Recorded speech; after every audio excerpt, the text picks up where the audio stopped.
The storm came in faster than the forecast had promised, which was the kind of thing that happened in the mountains in February and that Lucas should have accounted for, given that he had grown up here and knew better. He had not accounted for it. Now it was 9 p.m., the snow was coming sideways against the cabin windows, the road back down was categorically not an option, and the propane heater that was supposed to take the edge off the cabin's January bones had decided that tonight was the night to stop working. Lucas stood in front of it with his hand on the back of his neck, looking at it the way you look at something when you need it to be different from what it is and it's not cooperating. "Well," said Mara from the doorway. "I know," Lucas said. "Is it fixable?" "Probably, in the morning. When I can see what I'm doing and when it's not." He checked his phone. 4 degrees outside. Mara looked at the heater, looked at the fireplace, which was doing its best with the wood they'd brought in, but was managing the immediate area around it and not much else. Looked at the rest of the cabin, which was one main room, a bathroom, and one bedroom with one bed that they had been treating all day, with the careful distance of 2 people who had been best friends for 8 years, and were both aware of certain things they had not discussed. "Okay," she said. "Here's what's happening." They had been friends since a university statistics class where they had been seated alphabetically, Hayes, then Mercer, and had discovered over a shared problem set that they had the same response to frustration, which was to go very quiet and very systematic until the problem was no longer a problem. They had been each other's person through the years that required a person. His father's illness, her job loss, his divorce, her difficult move back to the city alone.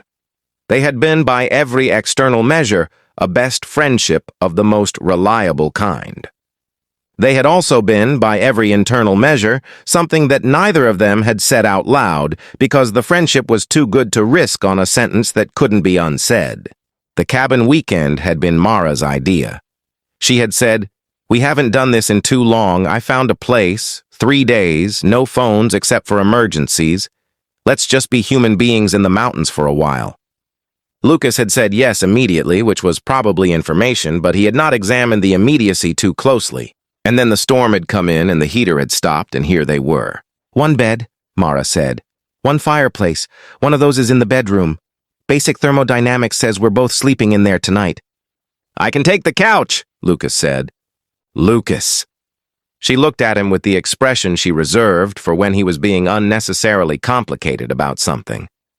"It's 4 degrees outside and getting colder in here by the minute. The couch is 6 feet from the fireplace, but the bedroom is 2. You're not sleeping on the couch." "Don't make this weird," she said. "It's cold and I'm tired and you're my best friend. Just get in the bed."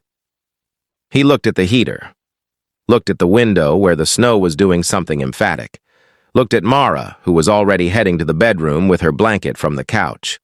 He followed. They lay on opposite sides of the bed with the rigid respect of 2 people who have been told not to make something weird and are devoting considerable internal energy to the project. The fireplace threw orange light through the bedroom door. The wind pushed against the cabin windows with the insistence of weather that has decided it's making a point. "You're still cold," Mara said. It wasn't a question. He could hear her teeth. "I'm fine." "You're not. I can hear you breathing like you're trying to conserve body heat." "That's just how I breathe." "Lucas." That voice again, the one for unnecessary complications. "Yeah." "Don't make this weird. Just hold me. I'm freezing." He lay there for a moment. "Okay," he said. He moved across the cold space between them, and she turned, and they arranged themselves the way cold people arrange themselves when warmth is the primary goal and everything else is secondary, and within 2 minutes, the temperature situation was meaningfully improved. Neither of them said anything for a while. The fire made its sound. The storm made its sound. The cabin creaked the way old cabins creak when the weather is serious outside and everything inside is holding. "Can I ask you something?" Mara said. "Sure. And you have to answer honestly." "When don't I?" "When the honest answer is inconvenient for you. You go very quiet and very methodical and you wait for the moment to pass." He thought about this. It was accurate. He had a file in his head of moments he had waited out, questions he had let pass, things he had not said because the saying felt like too much risk against too much good. "Okay," he said, honestly. "Why do you always drive 40 minutes to help me with things that aren't emergencies?" She said it carefully, not accusatory, genuinely asking. "I moved the bookcase myself. I could have called someone about the leaking faucet. I know how to assemble flat-pack furniture. But I called you every time, and you came every time, and you never once said you were busy even when you were." He was quiet.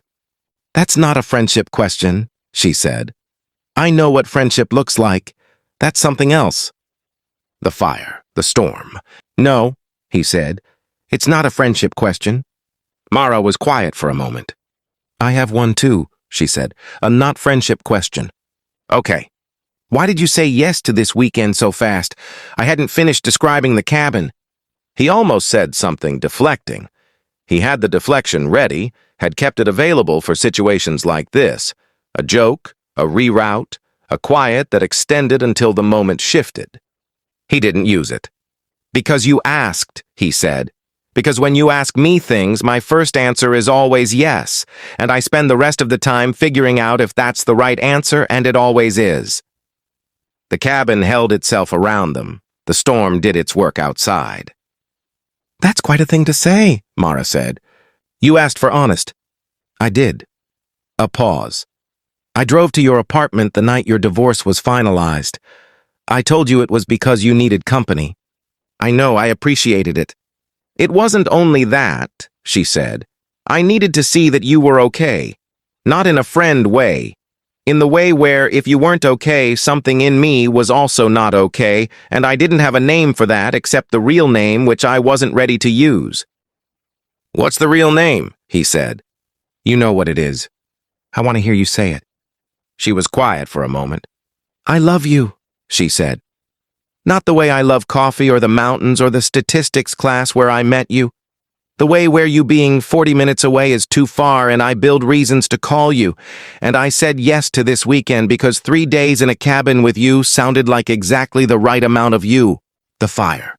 "I've been in love with you for about 4 years, Lucas said. "Give or take.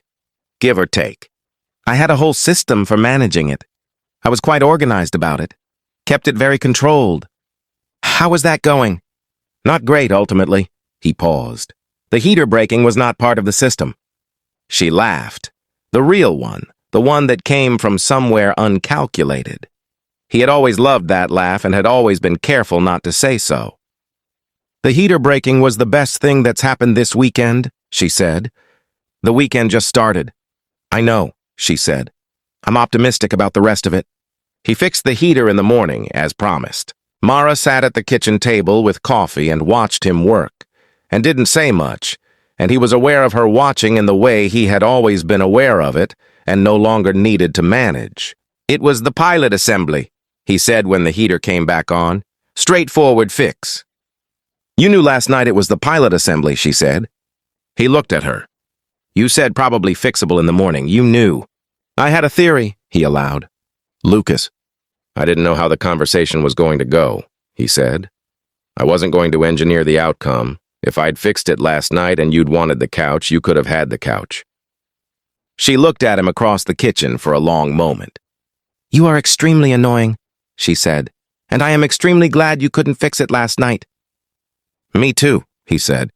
He poured himself coffee and sat across from her, and outside the storm had passed, and the mountains were the particular clean white that mountains are after a February night, and everything was settled between them, finally, without drama, in the way things settle when they've been ready for a long time and just needed the right moment to stop being managed. They stayed the full 3 days. Neither of them looked at a phone unless it was necessary. They were human beings in the mountains for a while. It was exactly what Mara had said it would be, and more. The end.